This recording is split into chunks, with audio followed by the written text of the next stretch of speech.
گزشتہ کے دنوں سے ہمارے موضوع چل رہا ہے کہ ہدایت اللہ تعالیٰ کے ہاتھ میں ہے. زمین و آسمان کے تمام خزانے صرف اللہ کے ہیں. گزشتہ دنوں یہ بات عرض کی کہ ان خزانوں کی ابتدا بھی اللہ کے قبضے میں ہے اور ان خزانوں کی انتہا بھی اللہ کے قبضے میں ہے. ابتدا اللہ کے قبضے میں ہو اس کو ملکیت کہتے ہیں. انتہا اللہ کے قبضے میں ہو اس کو میراث کہتے ہیں. انتہا جو شے کسی کے قبضے میں جاتی ہے اس کو میراث کہتے ہیں.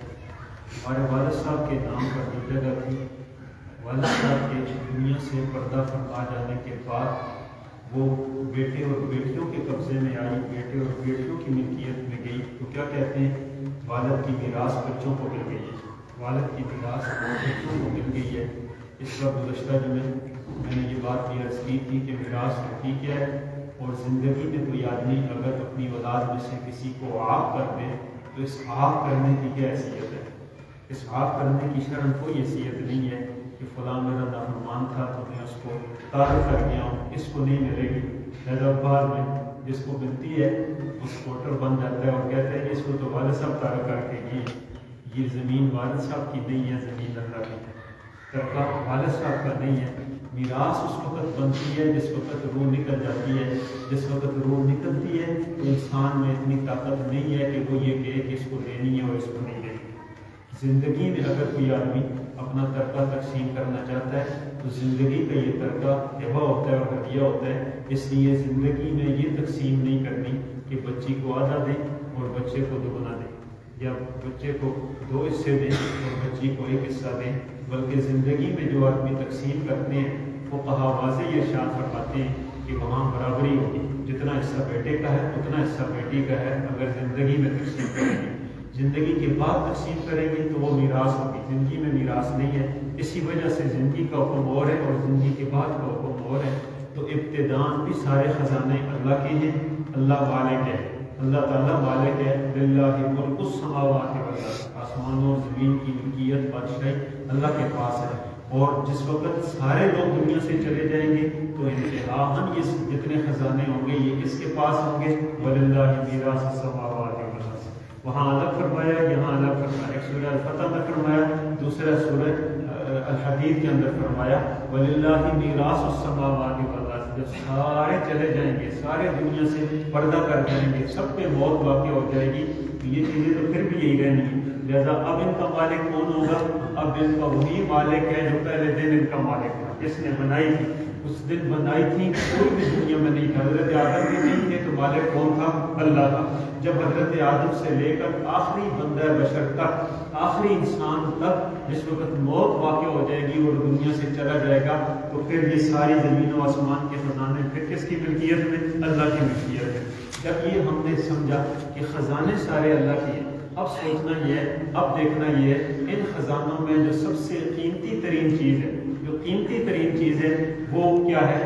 اللہ رب الجلال کی قرآن مجید پیارے آقا علیہ السلام کے فرامین بالوضاحت یہ ارشاد فرماتے ہیں کہ اللہ تعالیٰ کے سارے خزانوں میں، تمام خزائن کے اندر، آپ حیران ہوں گے کہ بعض دفعہ لوگ کہتے ہیں کہ اتنا سا ہیرا، اتنا سا ہیرا، اس سے فلاں ملک خریدا جا سکتا ہے، اس سے فلاں شہر خریدا جا سکتا ہے۔ ہم ایک دفعہ گئے گلگت کی طرف، وہاں کچھ ساتھیوں نے اشارہ کر کے کہا وہ والی پہاڑی ہے، چھوٹی سی ایک پہاڑی تھی، یہ والی پہاڑی ہے، چائنا یہ کہتا ہے یہ پہاڑی کی ملکیت مجھے دے دو، اور پاکستان کا کوئی بھی شہر کہو ہم اسے پیرس کی طرح تمہیں بنا کے دیتے، بس یہ پہاڑی ہمیں دے دو۔ اس کا مطلب ہے اس پہاڑی کے اندر ایسی معدنیات ہیں، ایسے اس کے اندر خزانے ہیں کہ جو کسی بھی شہر سے زیادہ قیمتی ہیں۔ تو جتنا بھی سارا کچھ ہے یہ سارے کا سارا اللہ کا ہے، لیکن اس سب سے زیادہ قیمتی چیز کیا ہے؟ سوال یہ ہے، سارے زمین و آسمان کے خزانے، چاہے وہ پیسے ہیں، چاہے وہ سونا ہے، چاہے وہ چاندی ہے، چاہے وہ معدنیات ہیں، اور یہ بات بھی ہے اللہ تعالیٰ فرماتے ہیں اخرجت الارض اثقالها، جو جو قیامت قریب آتی جائے گی زمین اپنے اندر کے خزانے اگلتی رہے گی۔ اب زمین اندر کے خزانے اگل رہی ہے، جس وقت یہ خزانے، جس وقت جتنے ضرورتیں زمین کے اندر سے نکل رہے ہیں، آسمان کے اندر سے برس رہے ہیں، آسمان برسا رہا ہے اور زمین اگل رہی ہے، زمین نکال رہی ہے، لیکن جو زمین اپنے اندر سے خزانے نکالتی ہے، اس زمین کے اندر ایسے ایسے جبال جاتے ہیں، ایسے ایسے پہاڑ جاتے ہیں۔ میں عرض کروں کیا خیال ہے، ساری زمین و آسمان ایک طرف، اور اس روئے زمین کے اندر سوئے ہوئے ہمارے آقا علیہ السلام اور سوا لاکھ انبیاء، ان کی ایک جوتی ایک طرف ہے، ان کی ایک جوتی ایک طرف ہے، ان کے بال کا ایک ذرہ ایک طرف ہے، ان کے ناخن، ان کے جسم کا ایک ذرہ ایک طرف ہے، سارے دنیا جہان کے ظاہری خزانے ایک طرف ہیں۔ اب دیکھنا یہ ہے کہ ان خزانوں میں سب سے قیمتی چیز کیا ہے؟ تو واضح نصیحت یہ کہتی ہے اللہ تعالیٰ کے خزانے کی سب سے قیمتی چیز ہدایت ہے، ہدایت ہے، ہدایت ہے۔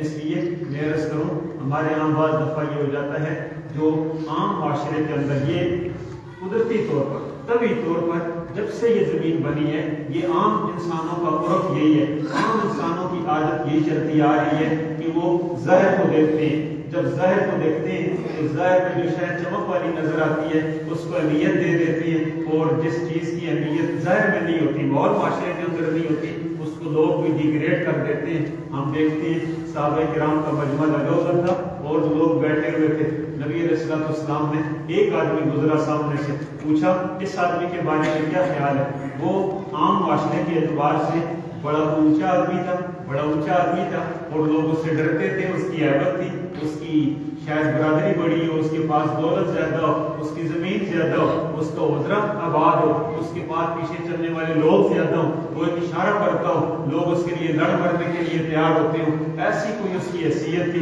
نبی علیہ السلام نے کہا اس کے بارے میں کیا خیال ہے؟ یا رسول اللہ یہ ایسا آدمی ہے، اگر یہ کہیں سے گزرے لوگ اٹھ اٹھ کر سلام کریں، اگر کسی کو شادی کا پیغام بھیجے فوراً لوگ اس کو قبول کریں، اتنا معاشرے میں اس کی یہ بڑا اونچا آدمی ہے۔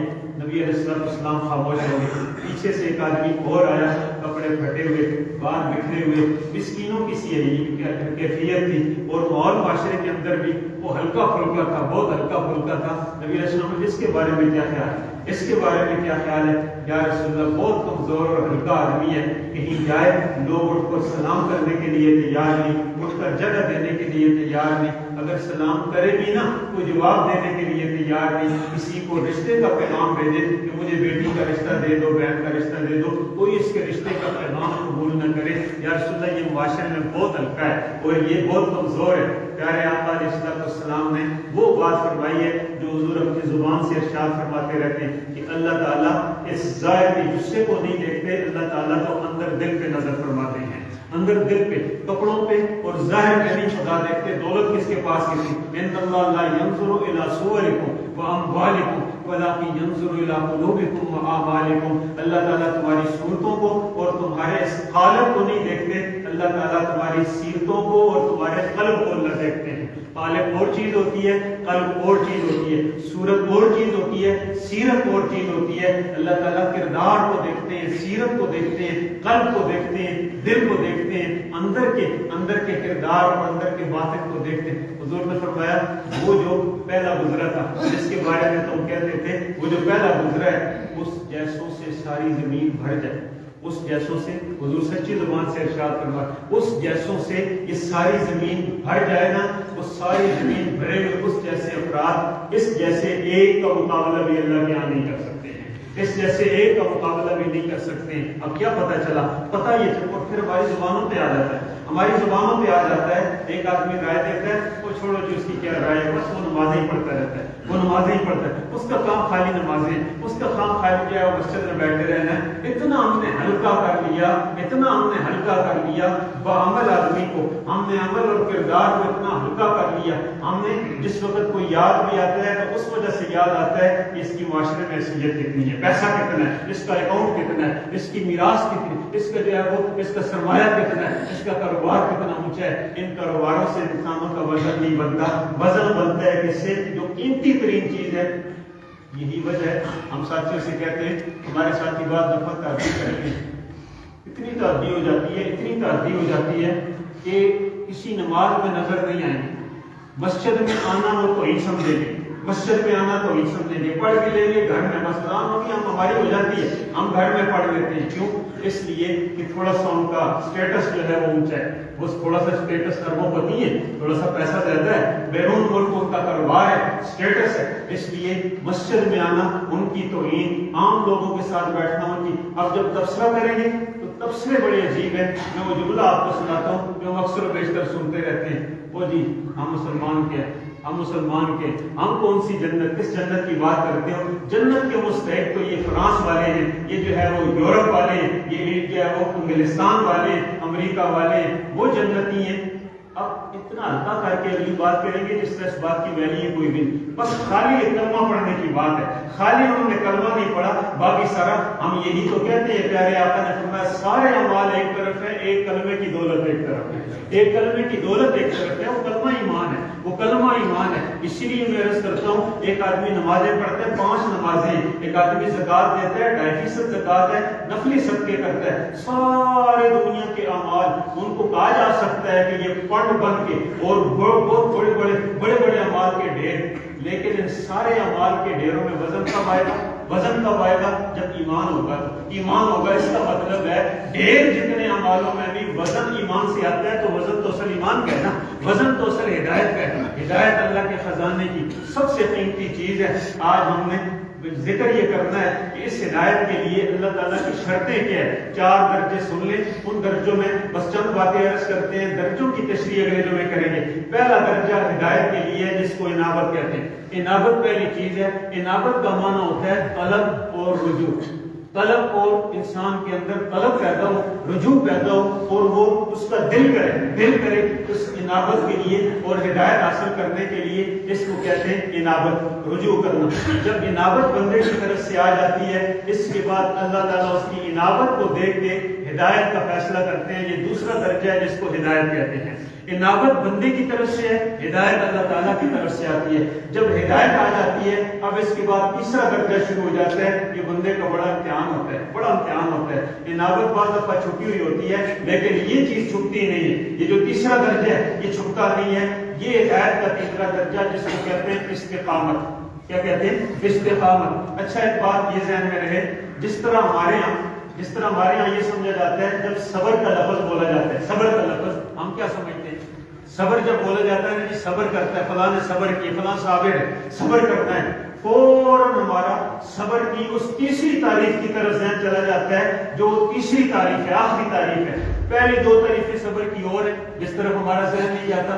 صبر کی تین قسمیں، صبر کی پہلی قسم ہے جس کو کہتے ہیں صبر عن المعصیت، اللہ تعالیٰ کی ہر نافرمانی سے بچ کر اپنے نفس پہ پتھر رکھنا، اپنے شیطان کو آگے سے جو ہے وہ زج کرنا، ذلیل کرنا اور خدا کو راضی کر کے ہر گناہ سے بچ جانا، یہ اعلیٰ درجے کا صبر ہے۔ یہ صبر کا پہلا درجہ ہے، اعلیٰ درجہ صبر عن المعصیت اس کو کہتے ہیں، گناہوں سے رکنا، نافرمانی سے رکنا، یہ صبر ہے کہ انسان کا دل کرتا ہے، انسان کا شیطان اور نفس ہر وقت آمادہ کرتا ہے ان کو ذلیل کر کے پاؤں کے نیچے رون کے یہ جرت کرتا ہے اور خدا کو ناراض نہیں کرتا، یہ صبر ہے۔ دوسرے صبر کا درجہ ہے صبر علی الطاعت۔ صبر علی الطاعت کا معنی یہ ہے کہ اللہ کی فرما برداری اور کرنے والے سارے کاموں کو انسان کا دل تو نہیں کرتا نا، ٹھنڈے پانی سے وضو کرنا، نیند چھوڑ کر بستر چھوڑ کر صبح مسجد میں جانا اور زکات کے پیسے، صدقے کے پیسے جیب سے نکال کر غریبوں کو دینا، دل تو نہیں کرتا۔ دل نہ کرنے کے باوجود یہ نیکیاں اختیار کرنا اور کرتے ہی رہنا، کرتے ہی رہنا، کوئی رسپانس دے تب بھی کرنا، کوئی رسپانس نہ دے تب بھی کرنا۔ نیکی کس کی کرنی ہے؟ اللہ کے لیے کرنی ہے، لہذا نیکی کرتے رہنا اور نیکی کے اوپر جم کر استقامت اختیار کرنا، یہ صبر علی الطاعت، یہ دوسرا درجہ ہے صبر کا۔ تیسرا درجہ صبر کا یہ ہے کبھی کوئی بیماری، تکلیف، کوئی اس طرح حادثہ، کوئی پریشانی، کوئی آفت، کوئی مصیبت، چاہے بندوں کی طرف سے چاہے خود اللہ کی طرف سے ناگہانی آ جائے، اس آفت کے اوپر تکلیف تو ہوتی ہے، آنسو بھی بہتے ہیں، انسان کو صدمہ بھی ہوتا ہے، یہ ساری چیزیں فطرت کی ہیں، اس کے باوجود یہ کہنا یا اللہ جس پہ تو راضی ہے اس پہ میں راضی ہوں، اس کو صبر کہتے ہیں، اس کو صبر کہتے ہیں، یہ صبر ہے۔ ہمارے پچھلی دفعہ بھی ہم نے دعا کی تھی، قاضی مہر کے ہمارے جوان ساتھی عالم دین فوت ہوئے، یقین جانے میں نے اس کے والد صاحب کی مثالیں دی ہیں، جنازے میں جس کو بھی ملے ہیں نا چہرے کی مسکراہٹ کی، حالانکہ بدقلوفی ہوتی ہے کہ بدقلوف کون بیٹے کے مرنے پہ ہنس سکتا ہے، کون بیٹے کے مرنے پہ جو ہے خوش ہو سکتا ہے، لیکن تاکہ کوئی یہ نہ سمجھے کہ اس کی آنکھ میں آنسو تھا یا اس نے کوئی جزا فضا کی ہے، ایسا صبر کا مظاہرہ کیا۔ میں نے ان سے کہا حضور علیہ الصلوۃ والسلام، نبی علیہ الصلوۃ والسلام نے دیکھا ایک عورت کا بیٹا فوت ہو گیا، جزا فضا کر، اور یہ وہ ماحول تھا، ماحول بھی بڑا انسان کو پریشان کرتا ہے، ماحول بڑا پریشان کرتا ہے، جس ماحول میں صحابہ صحابیات کی تربیت ہوئی ہے، میں ایک مثال آپ کو دوں، اس ماحول میں لوگ یہ کرتے تھے کہ مرتے ہوئے اپنا پیسہ کچھ الگ کر کے جاتے تھے، مرتے ہوئے کچھ پیسہ خاص طور پر اولاد کو دے کر جاتے تھے، یہ پیسہ رکھ لو، اس پیسے کی میرے مرنے کے بعد اتنے دن تک رونے والی پارٹیاں، عورتوں مردوں کی رونے والی پارٹیاں لانی ہیں،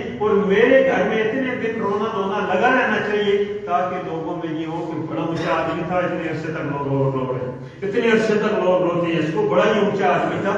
یہ رونا اور رولانا فیشن تھا، اور جس کے پیچھے زیادہ دن رویا جاتا تھا وہ اونچا آدمی سمجھا جاتا تھا، پیسے دے کے جاتے تھے، وقف کر کے جاتے تھے کہ یہ پیسے، اتنے پیسے اس لیے۔ جس ماحول میں رونا فخر ہو، جس ماحول میں بین کرنے فخر ہو، جس ماحول میں وبیلا اور اونچی اونچی چیخنا چلانا کسی پر فخر ہو، وہاں کوئی نہ روتا ہو تو مایوب ہوتا ہے نا، وہاں عیب ہوتا ہے، وہاں حضور کہہ رہے ہیں اس سے کہو صبر کرے، اس سے کہو صبر کرے، چونکہ ماحول ایسا ہے، اس ماحول میں سمجھ نہ آئی میں نے جواب کیا دینا ہے۔ اس عورت نے آگے سے پیغام دینے والے سے کہا جاؤ، میں تو بال نوچوں گی، میں تو گریبان چاک کروں گی، میں تو رخساروں پہ، میرا بیٹا مرا ہے، میں نہیں صبر کر سکتی، یہ نہیں ہو سکتا، میں تو گریبان چاک کروں گی۔ یہ جواب تو آ گیا، تھوڑی دیر بعد ہوش ٹھکانے آ گئی، تھوڑی دیر بعد ہوش ٹھکانے آئے اور سمجھ آ گئی بات تو غلط ہو گئی ہے، پھر دوڑی اور جا کر نبی علیہ السلام سے تھوڑی دیر بعد کہا یا رسول اللہ کے رسول سے یہ کہیں کہ میں صبر کرتی ہوں، مجھ سے غلطی ہو گئی، میں صبر کرتی ہوں۔ پیارے آقا نے اس موقع پہ یہ حدیث ارشاد فرمائی جو حدیث کی کتابوں میں موجود، حضور فرماتے ہیں انما الصبر عند الصدمۃ الاولى، صبر کا اصل ثواب تو وہ ہوتا ہے آہستہ آہستہ دیر بعد صبر والے کو آ ہی جاتا ہے، اصل ثواب صبر کا وہ ہوتا ہے جو پہلے صدمے کے عین صدمے کے وقت ہوتا ہے، یہ ہے صبر مصیبت پر صبر۔ جو بات میں نے عرض کرنی ہے، جس طرح صبر کا مفہوم ہمارے یہاں جس وقت آتا ہے تو ہم اس کو بھی بھول جاتے ہیں، اس کو بھی بھول جاتے ہیں، تیسرے درجے کا صبر ہم مراد دیتے ہیں، حالانکہ صبر کا اصل مفہوم کیا ہے؟ آدمی گناہ نہ کرے، آدمی نیکیاں نہ چھوڑے، نیکی کرتا رہے اور گناہ نہ کرے، یہ بڑا صابر ہے. اور پھر اس کے بعد بیماری پہ، تنگی تکلیف پہ آدمی صبر کرے، یہ بھی صابر ہے. بالکل اسی طرح اللہ رب العزت، میں عرض یہ کرتا ہوں اللہ کے خزانے کی سب سے قیمتی چیز کیا ہے؟ ہدایت. تو استقامت جس وقت آتی ہے، اور کرنا ہے تیسرا درجہ استقامت کا. ہمارے سامنے جب استقامت آتی ہے تو ہم فوراً کیا سمجھتے ہیں پتہ ہے؟ جب کسی کے اوپر قید آ جائے، گرفتار ہو جائے، جب کسی کے اوپر حکمران یا کسی طاقتور کی طرف سے مصیبت پریشانی آ جائے، وہ آگے سے صبر کرے، اور یہ استقامت ہے. استقامت کا یہ مفہوم بھی تیسرے درجے کا ہے. استقامت کا یہ مفہوم بھی تیسرے درجے کا ہے. اس سے پہلے دو مفہوم استقامت کے. پہلا استقامت کا مفہوم یہ ہے آدمی گناہ چھوڑنے پہ ایسا مستقیم ہو، ایسا مستقیم ہو، کوئی کبھی نہ سنے کہ اس نے کسی کو قتل کیا ہے، اس نے کبھی جو ہے وہ بے حیائی کی ہے، اس نے کبھی لوگوں سے متاثر ہو کر اپنے لباس کے اندر ایسا لباس اختیار کیا ہے جو لباس ناجائز اور حرام حضور نے فرمایا ہو، نہ اس نے زبان ایسی کھولی ہے جو حرام ہو، نہ نظریں اس نے ایسی. اچھا انسان ہے، یہاں کتنا ہمارا دین ہے. استقامت ہے کہ آدمی گناہ نہ کرے، لیکن آیا گناہ نہیں ہوگا؟ تو حضور علیہ السلام کیا ارشاد فرماتے ہیں بنی آدم جو ہے نا، ان کے ابا آدم سے خطا ہوئی تھی، آدم وہ آدمی ہو گئی وہ جس سے خطا ہوگی. اب سوال یہ ہے کہ ایک دفعہ گناہ ہو گیا، ایک دفعہ بے حیائی ہوگی، ایک دفعہ چوری ہو گئی، ایک دفعہ قتل ہو گیا، تو کیا استقامت پہ فرق آ گیا؟ ہمارے دین نے کتنا مسئلہ آسان کیا. فرمایا 3 شرطوں کے ساتھ سچی توبہ کر لو. 3 شرطوں کے ساتھ سچی ندامت کرو، دل میں شرمندگی آ جائے. نمبر 2 فی الحال وہ گناہ چھوڑ دو، جس گناہ پہ ندامت آ گئی ہے چھوڑ دو. اور تیسرا اللہ کے سامنے پختہ وعدے کی صورت میں یہ کہو یا اللہ انشاءاللہ ہمت سے کہتا ہوں آئندہ یہ گناہ نہیں کروں گا. اللہ تمہارے صحیفہ اعمال سے اس طرح مٹا دیں گے جس طرح یہ گناہ تم نے کیا. پہلے کی طرح مستقیم، پہلے کی طرح استقامت ہے. یہ استقامت کا پہلا درجہ ہے کہ گناہ نہ کیا ہو اور گناہ نہ کرنے پہ استقامت ہو. اس کا مطلب ہے گناہ نہ کر کے بھی استقامت ہے، اور گناہ کر کے سچی توبہ کرے تب بھی استقامت ہے. سچی توبہ کر لے اللہ پھر بھی مٹا دیتے ہیں. اور اللہ تعالیٰ اور بعض دفعہ یہ توبہ اتنا کام کرتی ہے کہ توبہ اتنی خالص ہوتی ہے کہ خالی مٹاتے نہیں ہیں. اللہ فرماتے ہیں یبدل اللہ سیئات حسنات، ہم جتنے گناہ ہوتے ہیں اتنی نیکیاں بھی لکھ دیتے ہیں. گناہ کو مٹا کر توبہ اتنی کھری ہوتی ہے، اتنی سچی ہوتی ہے، ہم ان گناہوں کو مٹاتے ہی مٹاتے ہیں. ان گناہوں جتنی نیکیاں بھی لکھ دیتے ہیں، ان گناہوں جتنی نیکیوں کا اضافہ کر دیتے ہیں اس کی توبہ کے اخلاص اور توبہ کے وزن کی وجہ سے. تو ہدایت کا تیسرا درجہ ہوا استقامت. استقامت میں پہلے استقامت ہے گناہوں سے بچنے کی استقامت، دوسری استقامت ہے نیکیوں کے کرنے کی استقامت، اور تیسری استقامت ہے امام احمد بن حنبل. اللہ اکبر. جب بھی استقامت کی بات آتی ہے نا، یا پھر یاد آتے ہیں حضرت بلال حبشی یا حضرت سہیل رومی یا اللہ اکبر اللہ، یا پھر یاد آتے ہیں ہمارے امام اعظم ابو حنیفہ، جیل سے جنازہ اٹھا، جیل سے امام احمد بن حنبل رحمہ اللہ. امام احمد بن حنبل رحمہ اللہ ایک فری مسئلے کے اوپر حکومت کے ساتھ ٹکراؤ آ گیا، ڈٹ گئے. روزانہ 100 کوڑے لگتے ہیں، روزانہ 100 کوڑے لگتے ہیں. ہر کوڑے پہ زمین سے بندہ اٹھ جاتا ہے، جیسے کوڑا لگتا ہے زمین سے اس طرح، لیکن فوراً ایک چور کا نام لے کر، ایک ڈاکو کا نام لے کر کہتے ہیں اللہ اس کے اوپر رحم کرے، اللہ فلاں چور کے اوپر رحم کرے، فلاں ڈاکو. کسی نے کہا حضرت یہ کیا کرتے ہو؟ جیل میں کوڑے آپ کو لگ رہے ہیں، دعائیں چور کو مل رہی ہیں. فرمایا اس لیے کہ مجھے اس چیز پر آمادہ کرنے والا اور مجھے اس کی غیرت دلانے والا فلاں چور ہے. وہ برابر ڈاکو جس وقت میں آ رہا تھا تو مجھے اس نے دیکھا، مجھے پوچھا امام صاحب آپ جیل میں کیسے آ گئے؟ میں نے کہا یہ حکومت کے ساتھ میرا اختلاف ہے. تو اس نے آگے سے کہا خیال کرنا امام احمد، خیال کرنا میں چور ہوں، اور جتنی دفعہ چوری کی وجہ سے پکڑا ہوا آتا ہوں اور جیل سے پھر نکلتا ہوں پھر اپنی روش نہیں چھوڑتا. میں نے چوری اور گناہ کی روش اس ظلم و ستم سے یا وہ سہ کر بھی نہیں چھوڑی ہے. کہیں اس ظلم و ستم کی وجہ سے تم دین اور حق کی روش کو نہ چھوڑ دیں، کہیں حق کی روش کو نہ چھوڑ دینا. یہ کوڑے اور یہ ظلم و ستم، میں نے چوری آج تک نہیں چھوڑی ہے، کوڑے کھائے مارے کھائے، چوری نہیں چھوڑی ہے. فرمایا میں اس کو دعائیں دیتا ہوں کہ اس نے میری غیرت کو جگا دیا، اس نے میری ہمت کو بڑھا دیا، اور اس نے مجھے طاقت عطا کر دی. اب جس وقت بھی مجھے یہ کوڑے لگتے ہیں، درد تو ہوتا ہے، تکلیف تو ہوتی ہے، پر میں سوچتا ہوں لوگ برائی نہیں چھوڑتے، احمد تو حق پر ہے تو حق کس طرح چھوڑے. یہ لوگ جس وقت انڈر گراؤنڈ یہ سمت جس سے مصیبتیں سہ کر باہر نکلے، خدا کی قسم جنازے ایسے تھے، گلیوں کی گلیاں بھری، میدانوں کے میدان بھرے ہوئے، جگہ نہیں ملتی تھی۔ امام اعظم ابو حنیفہ کا جنازہ، امام احمد بن حنبل کا جنازہ، امام مالک کا جنازہ۔ یہ بزرگ استقامت کا تیسرا درجہ ہے، مصیبت پہ استقامت کرنا۔ اور اس کے بعد جس وقت بندہ یہ استقامت دکھا دیتا ہے، پھر اللہ چوتھا اور آخری درجہ دیتے ہیں۔ آخری درجہ امتیوں کے اعتبار سے، ورنہ نبیوں کا صحابیوں کا درجہ تو بہت اونچا ہے، نبیوں اور صحابیوں کے درجے تو اونچے ہوتے ہیں۔ عام جو امتی ہیں ان کو اللہ چوتھا درجہ عطا فرماتے ہیں ہدایت کا۔ یہ چوتھا درجہ ہے جس کو کہتے ہیں ربط قلب۔ ربط قلب کا تذکرہ سورۃ الکہف کے اندر اصحاب کہف کے ضمن میں آیا ہے۔ اللہ فرماتے ہیں وَرَبَطْنَا عَلَىٰ قُلُوبِهِمْ، حکومت تھی دقیانوس کی، اور دقیانوس کے بادشاہی دربار کے اندر بت رکھے ہوئے تھے، اور ایک ایک کو سجدہ خود بھی کرتا تھا، سب سے کرواتا تھا، اور بتوں کی شہنشاہی تھی، بتوں کی بادشاہی تھی، کرتے کچھ بھی نہیں تھے، پھر بھی سر چڑھایا ہوا تھا۔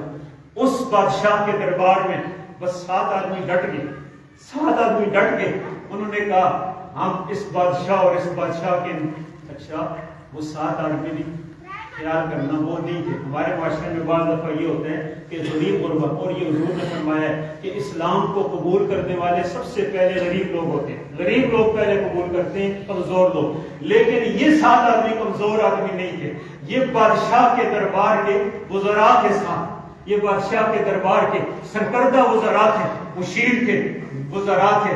انہوں نے بادشاہی دربار کی ابائیں چھوڑی، تبائیں چھوڑی، عہدے چھوڑے، اور اپنی سطوت چھوڑی، اپنا وہ مقام چھوڑا، اور مقام چھوڑ کر جس وقت ان کو گرفتار کرنے کے لیے آخری اینڈ آیا، سمجھ گئے اب ہم جو بالکل مرنے کے قریب ہیں، پکڑے جانے کے قریب ہیں، سارے جمع ہوئے ایک درخت کے نیچے، سارے جمع ہوئے ایک پہاڑی کے اوپر، وہاں آپس میں مشورہ کیا، اب بھی سوچ لو کیا کرنا ہے، اب بھی سوچ لو۔ انہوں نے کہا کرنا کیا ہے، بادشاہ حقیقی ایک وہ ہے، یہ کر کیا سکتے ہیں چھوٹے چھوٹے بادشاہ؟ اللہ کی قسم کھا کے کہتا ہوں ایمان حقیقت میں آ جائے، ایمان حقیقت میں آ جائے۔ لوگ مثالیں دیتے ہیں کہ حضرت موسیٰ علیہ السلام کا کلمہ پڑھنے والے جتنے فرعون کے جادوگر تھے، انہوں نے ایک دن بھی نماز نہیں پڑھی تھی، نماز، لیکن صرف نبی کی سنت کی وجہ سے، نبی والے لباس کی وجہ سے، نبی کے کرتوں کی وجہ سے، حضرت موسیٰ کے جیسے کرتے تھے ویسے کرتے وہ پہن کے آ گئے۔ اس ظاہری مشابہت کی وجہ سے خدا نے جس وقت دل میں ایمان اتارا تھا، جب دل میں ایمان اترا، چند لمحے گزرے، چند سیکنڈ، چند منٹ گزرے، زیادہ دیر بھی نہیں گزری کہ نماز کا وقت آیا، کوئی روزے کا وقت آیا، کسی کلمے ورد تسبیح یا کسی اور عمل کا، وظیفے کا وقت ہے، کچھ بھی نہیں۔ لیکن فرعون نے ابھی کھڑے کھڑے کہا تمہیں نہیں پتا، تمہیں نہیں پتا، میں کھجور کے تنوں پہ، جذوع النخل پہ تمہیں پھانسیاں دوں گا۔ جذوع النخل کھجور سب سے بڑا درخت ہوتا ہے، سب سے بڑے درخت پہ لٹکی ہوئی لاش سب کو نظر آئے گی، اور اس کو پرندے نوچیں گے، اس کے پرندے نوچیں گے، ہم ہاتھوں پاؤں میں کیلے ٹھوکیں گے، اور جذوع النخل کے اوپر کھجور کے تنوں پہ تمہاری لاشیں لٹکائیں گے۔ تمہیں نہیں پتا اینا اشد عذاب وابقا، ہمیں کون شدید عذاب دیتا ہے۔ انہوں نے آگے سے کہا فقض ما انت قاض، اسی آیت کے ساتھ جڑی ہوئی آیت ہے سورۃ مبارہ ہے، فقض ما انت قاض، جس وقت ایمان آ جاتا ہے جواب بڑا اوپر اور عجیب ہے، جو بھی تم کر سکتے ہو، جتنا زور لگا سکتے ہو لگا دو، ہم نے ایمان قبول کر لیا، اب اس سے پیچھے ہٹنے والے نہیں ہیں، اب اس سے پیچھے ہٹنے والے نہیں ہیں، جتنا زور لگتا ہے لگا لو۔ اب وہ زور علماء نے فرمایا وجہ کیا ہے؟ فرمایا یہ ایمان کی خاصیت ہے، ایمان کی خاصیت ہے، ایمان اپنا رنگ دکھائے۔ اگر میرے بھائی خفن ہو، میرے بھائی خفن ہو، بعض دفعہ چہروں کی سلوٹیں بتا دیا کرتے، ہماری یہ بات جا کر مندی لگی ہے، ہمیں یقین جانا پتہ چل جاتا ہے، ایسی بات نہیں ہے، 20 سال ہو گئے خطابت کرتے ہوئے، ہم بات کر جاتے ہیں لیکن چہروں کی سلوٹیں اور چہروں کے اشارے بتا دیتے ہیں کس کو یہ بات مندی لگی ہے۔ میں عرض یہ کرتا ہوں اگر یہ بات ہم نے سمجھ لی ہے، یہ سب بات سمجھ لی ہے، حضرت بلال حبشی اور فرعون کے دربار کے جادوگر جن کا قرآن نے ذکر کیا، کوئی نماز روزہ کچھ نہیں پڑھا، لیکن ایمان کی خاصیت یہ ہے جو دل میں اترا وہ زبان پہ آیا، فقض ما انت قاض، جہاں بالکل لہراتا ہوا کھڑا ہے، کھجوریں موجود ہیں، ظلم موجود ہے اور کرنے کی طاقت موجود ہے، اور اتنے غصے میں ہو، اتنے غصے میں کر بھی سکتا ہے، کرے گا، پتہ ہے اگر یہ اظہار ہوتا ہے تو ایمان کا پتہ چلتا ہے، تو پھر خفا نہیں ہونا، جیب کے اندر سے موبائل نکال کر دائیں اور بائیں، ادھر سے بندہ ہٹے، ادھر سے بندہ ہٹے، اور پھر موبائل پہ میں کیا دیکھتا ہوں، میں کیا نہیں دیکھتا، اور پھر میں دیکھتا ہوں کوئی قریب آ گیا تو میں فوراً بدل کر پھر اس کو جیب میں ڈالتا ہوں، یہ والی کیفیت بتا رہی ہوتی ہے اندر ایمان نہیں۔ یہ والی کیفیت بتا رہی ہوتی ہے اندر ایمان نہیں ہے. اگر 2000 روپے کا نفع جو آدمی نہ چھوڑ سکے اور جھوٹ کے اوپر بات کر کے اور انسان نفع کما لے, یہ کیفیت بتا رہی ہے اندر ایمان نہیں ہے. اگر وہ لباس جس لباس کی وجہ سے آج دنیا میں عیسائیت کا غلبہ ہے, جن بالوں کی وجہ سے آج دنیا میں عیسائیوں کا غلبہ ہے, اگر ہمارا نائی بھائی چند روپوں کی خاطر وہ بال بنانے نہیں چھوڑ سکتا, وہ داڑیاں مڑنا نہیں چھوڑ سکتا, اور ہمارا مسلمان بھائی ایسے لباس نہیں چھوڑ سکتا, ایسے کرتب نہیں چھوڑ سکتا, یہ کیفیتیں بتا رہی ہیں اندر ایمان نہیں ہے. یہ کیفیتیں بتا رہی ہیں اندر ایمان نہیں ہے. خفا نہیں ہونا میری بات پہ, میں نے پہلے کہا چہروں کی سلوٹیں بتاتی ہیں کہ کون سی بات مندی لگی ہے اور کون سی بات چنگی لگی ہے. ایمان جائے تو فرعون کو جواب دیتا ہے فقط ایمان کا کاج جو ہوتا ہے کر لے, ہم نے اب چھوڑنے والا نہیں ہے. لیکن یہ کہتا ہے نبی تو جتنی مرضی لعنت کر, ہم تو وہ بال بنائیں گے جن کو لوگ اچھا کہیں گے, ہم تو وہ چست اور باریک لباس پہنیں گے. پیارا نبی تو جتنی دفعہ لعنت کر تو کر, ہم تو اپنی بیٹیوں کو یہ لباس پہنتا ہوا دیکھ کر ایک دفعہ بھی نہیں کہیں گے بیٹی پیدا کس گھر میں ہوئی ہے, وہ میرا بیٹا تو پیدا کس کا ہوا ہے, نام تیرا کس نے رکھا ہے, عقیقہ تیرا کس نے کی ہے, روزانہ کھلا پلا کے تجھے بڑا کس نے کی ہے. آج تو اس محمد عربی. اور خفا نہیں ہونا, جب بیماری آتی ہے, جب تکلیف آتی ہے تو کبھی نبی کے وسیلے سے مانگتا ہے, کبھی صدقہ دے کے مانگتا ہے, کبھی خدا سے گڑگڑاتا ہے, اسی کی طرف یجأرون ہوتا ہے, اس وقت تو یہی ہوتا ہے. لیکن جب آسودگی آتی ہے, جس وقت کشف ضر ہو جاتا ہے اور جس وقت کشف ضر ہوتا ہے, اس وقت یہ ساری نہ نبی کا پرپاس ہے, نہ خدا کا پاس ہے, نہ ناراضگیوں کا خیال ہے, اور نہ عیسائی تہذیب اور نہ ہندو تہذیب اور نہ یہودی تہذیب پر لعنت بھیجنے کی خیال ہے. جس وقت میں شاش بشاش ہوتا ہوں, میرا سارا بینیفٹ جاتا ہے عیسائیوں کو, اور جب میں تکلیف میں منجی بھی پڑ جاتا ہوں تو پھر میرا نبی سب کچھ ہوتا ہے, پھر میرا خدا ہی سب کچھ ہوتا ہے. جس وقت میرا کاروبار لاش میں آتا ہے, پھر میرا نبی سب کچھ ہوتا ہے. میں کہتا ہوں یہ دوغلے کام جس وقت ہوتے ہیں یہ بتاتے ہیں ایمان نہیں, یہ بتاتے ہیں ایمان نہیں ہے. اس لیے پہلا درجہ انابت ہے, دوسرا درجہ ہدایت ہے, تیسرا درجہ استقامت ہے, چوتھا درجہ ربط قلب ہے. ارادہ یقین جانیے یہ تھا, ہمارے بزرگ فرمایا کرتے ہیں